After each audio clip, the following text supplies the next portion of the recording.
Welcome back once again to the midday Q&A. I hope this time that my audio is working. It's obviously not midday, but I want to jump on every day for 10-15 minutes to answer questions, catch up with you guys, and just to check in really. So I'm using Restream again, so I'm going to jump onto Facebook now immediately and see if this is all recording okay. My webcam's not connected for some reason, so you're just going to have to deal with my FaceTime camera. Lo and behold, my hat actually matches my skin. I didn't anticipate that happening, but let's go to my Facebook account and quickly check. Yo, yo, yo.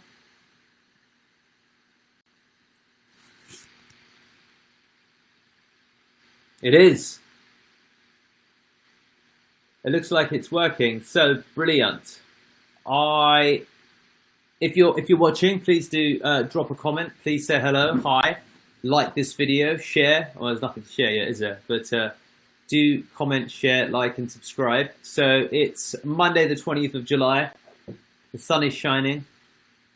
I would like to sit in a swimming pool right now and chill out. But guys, welcome. So I'm going to be doing these every day at midday as much as I can, Monday to Friday, and just checking in and catching up with you. I was on a webinar for E. Samalan this weekend. When will I do my haircut? Yeah, it's true. Guys, I'm not doing my haircut. I'm growing my beautiful hair. The idea is to get a man bun eventually, so do that.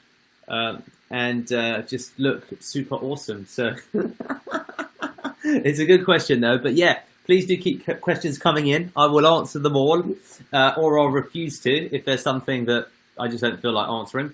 But yeah, so it's been a good start to this July week, to be honest with you, because my sales team of two, Eon's got 5 calls booked in today to his diary. He's already had a couple, and then he's got 2 more. So normally July, probably for a lot of agencies, is a quiet time of the year. It's a quiet time of the year for us as well.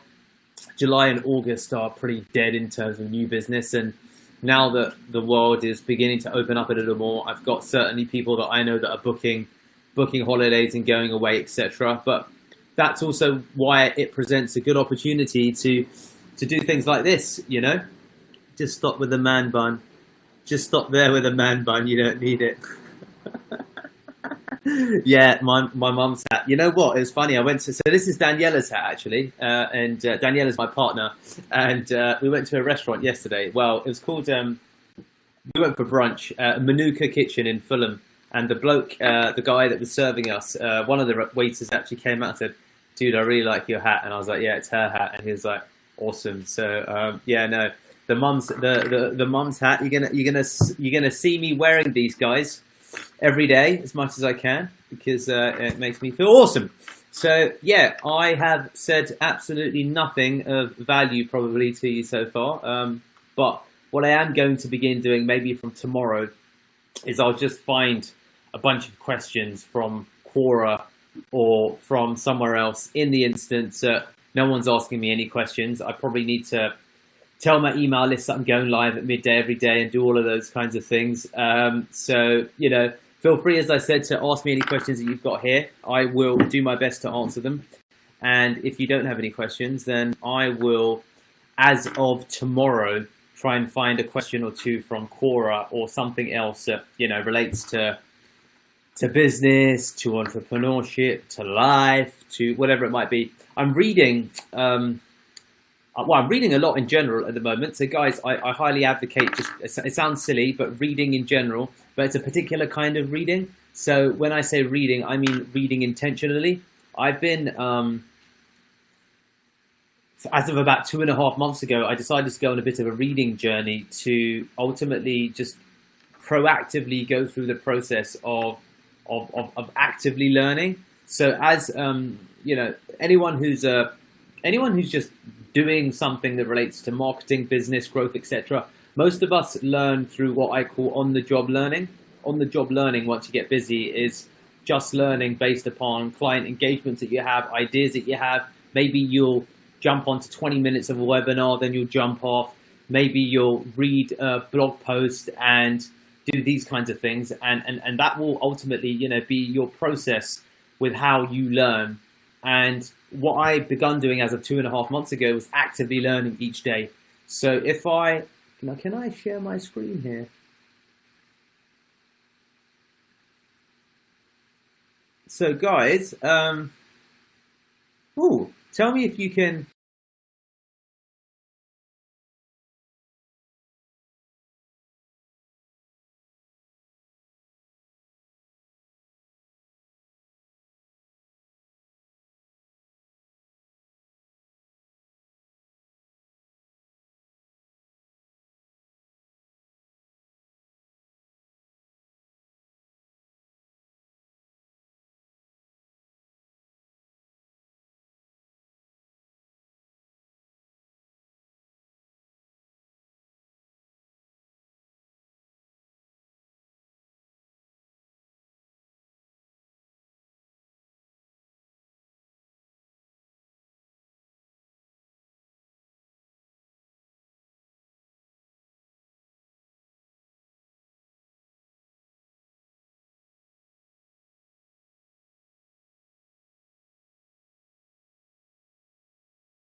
Damn. Has the sound come back?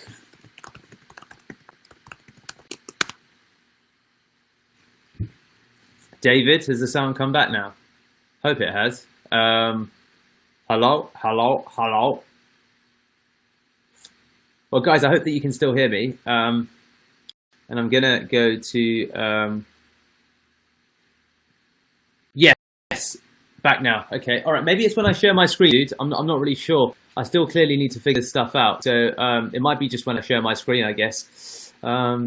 So who was it? Bam, bam, bam, bam, bam. Amol, can I show this on the screen? Ah, cool. So you can. That's quite cool. So I'm always asking, what is your client strategy, acquisition strategy apart from Upwork? So guys, Upwork's great. So I do win clients from Upwork. If you want to have a look at my Upwork profile and steal stuff, then you can have a look. I've also just put it in the comments, so you can take a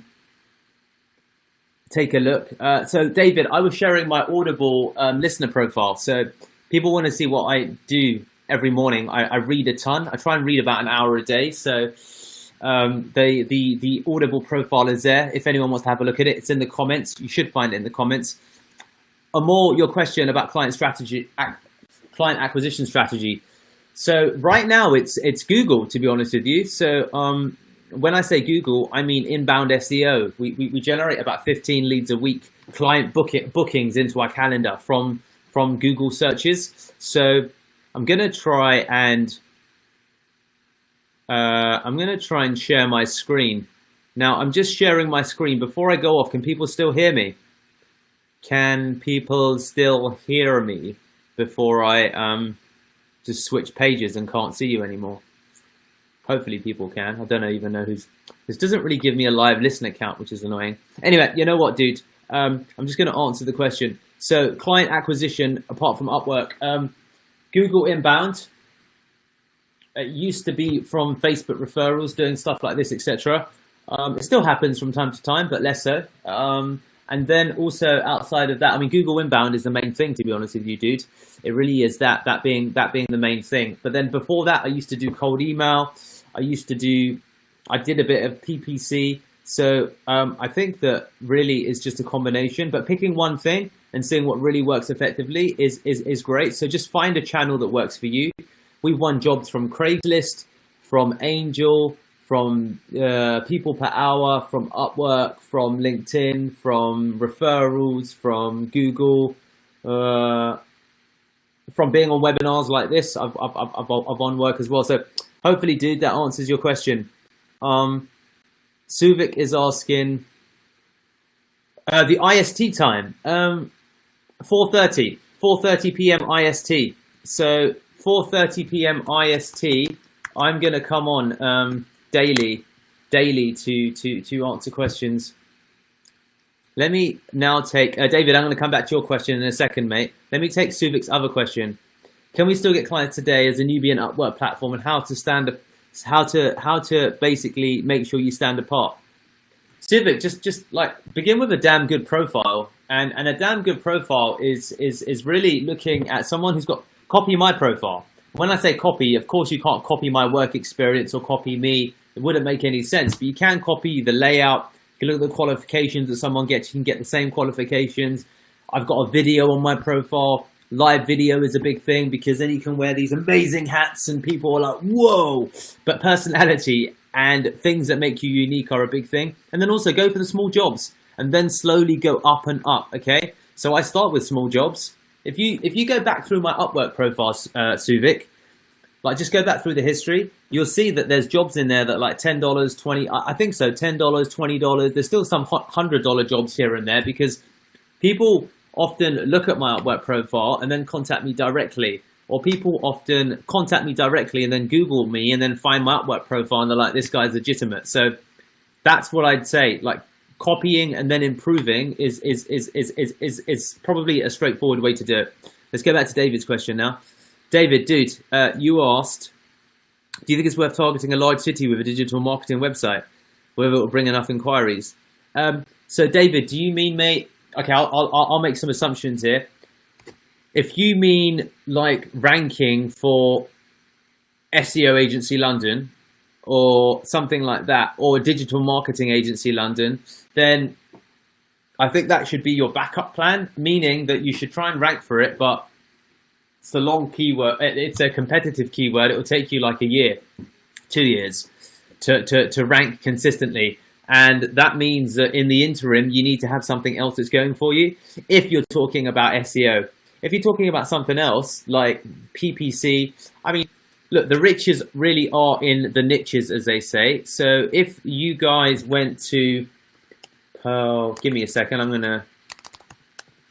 don't know if my share screen function works when I'm talking, so I'm just going to share this with you, and then you can take a look at it, guys. But this is for you, David. If you looked at my Pearl Lemon Leads website, mate, you'll see on the homepage we've got we practice what we preach kind of thing, and there's a screenshot of our organic rankings, and on there you'll see that we are ranking for keywords that aren't super competitive, but there's a lot of them, and across those keywords we rank really well. And therefore, in terms of your strategy, I would look at, the long tail, meaning that don't try and rank for SEO Agency London, try and rank for SEO Agency Westminster, SEO Agency Wimbledon, SEO Agency Barnet, SEO, etc. Because across all of them, zero doesn't mean truly zero. It just means that it doesn't come up consistently within Google search. So in my opinion, I would map out a strategy to look for keywords that have got between a 0 to 100 search volume, as well as keyword density, keyword competitiveness if you're looking at PPC, and build out a plan to start ranking across all of these niches. Because the truth is that you only need one client from ranking for a keyword like SEO Agency Wimbledon to make organic worth it to rank for that keyword in of itself. So I think that people try and go for the big swingers, which we are going for now. But I think that ultimately, the riches really are in the niches. So I hope that makes sense, dude. I'll take one more question whilst I try and build some semblance of popularity. But it's good that you guys are here with me, and I hope that that's answered your question, pal. Also looking at PPC. I don't even know how to turn this stuff off, to be honest with you. Let me try. No idea how to turn you off. Sorry, I meant organic GMB.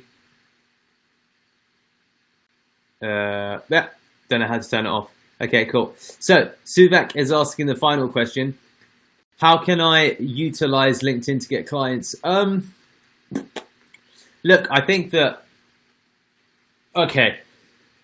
So a couple of things. Number one, if you're someone like me, Suvak, and you're, an Indian with a beard and you're targeting a Western market, it is a bit more challenging. The unfortunate thing is there are a lot of outsourced providers who aren't good, who've ruined the names of the couple of good outsourced. I say outsourced, remote providers. Okay, it doesn't really matter where anyone is anymore. So you will have to deal with that stereotype. Even when I get approached by someone who's from India, my perception is that it's someone who's trying to offer me services without taking the time to understand my business. And 9 times out of 10, I'm right, because everyone knows how to use the LinkedIn automation tool, and it's not the differentiator at all. You can, of course, spam and pray, and that can work to a degree, but it depends, of course, who you're going after and who you're targeting. I'd say that to actually do stuff that's practical, like writing content, appearing like regularly on lives is helpful, but then a couple of other things as well. So do account-based marketing, target people with specific messages, even if it takes a lot longer, because you don't need, you need 2 or 3 clients that are high ticket to win from LinkedIn. So to utilize it, you'd look at specific companies, look at company status updates, look at someone who's just recently started a new job, look at someone who's got something in common with you that's very specific, like X, same university, same degree course, same actual city, not less so same city, but same company they used to work at, and find these reasons to connect. Then you stand a much more likelihood of being able to generate a conversation. So they are some of my pieces of advice for LinkedIn, and I hope that helps, Suvik. So guys, I will leave you by being a cheeky bastard. Let me send across to you my, give me a second. Perfect. If this has been useful for you at all, I'm going to leave my Trustpilot here so you can give me a review. That's another thing you should do. Ask people for a review if you think that you've given value, or at least people have liked it. So that's everything for today. That is my midday Q&A. It's 12:30. I'm coming off the books. I'll be back tomorrow at 4:30 p.m. IST, or 12 midday Q&A UK. Hope you enjoyed it, guys. Catch you tomorrow. Please do like, please do comment, all of that good stuff. And yeah, see you tomorrow.